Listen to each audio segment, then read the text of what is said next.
ఒకసారి coronary angiogram చేయించుకున్న వాళ్ళు బ్లాక్స్ ఉన్నాయని తెలిసిన తర్వాత ఫర్దర్ ట్రీట్మెంట్ అనగా స్టంటింగ్ కానీ బైపాస్ కానీ డిలే చేయొచ్చా?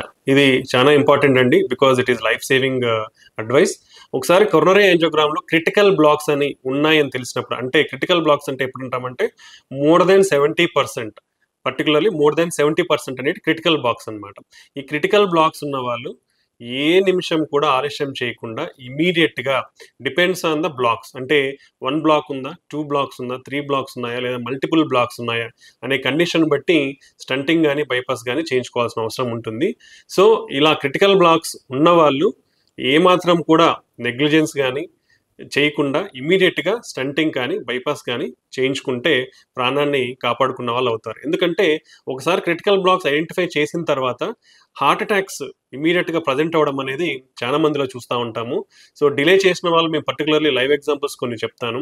ఒక పేషెంట్కి ఇలానే యాంజియోగ్రామ్ చేస్తే 90% క్రిటికల్ బ్లాక్ ఉన్నది, అది కూడా ఒక్క వెజల్లోనే. అలాంటి పేషెంట్ కూడా మేము ఇమీడియట్గా స్టంటింగ్ చేస్తే హీ డెఫర్డ్. మరి మరుసటి రోజు పొద్దున వచ్చి చేయించుకుంటా ఉన్నాడు.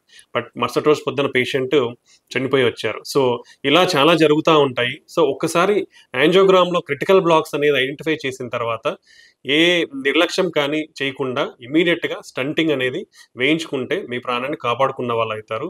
పర్టికులర్లీ ఛాతీ నొప్పి ఉన్నవాళ్ళు, ఆయాసం ఉన్నవాళ్ళు, బీపీ షుగర్ ఉన్నవాళ్ళు ఎలాంటి నిర్లక్ష్యం కూడా చేయకూడదు. ఎందుకంటే వాళ్ళు ఎక్కువ శాతం హార్ట్ అటాక్స్ ప్రజెంట్ అయ్యే అవకాశం ఉంటుంది. సో ఇలాంటి సినారియోస్ సిచ్యుయేషన్స్లో బ్లాక్స్ ఉన్న వాళ్ళు ఇమీడియట్గా స్టంటింగ్ చేసుకొని మీ ప్రాణాన్ని కాపాడుకోండి.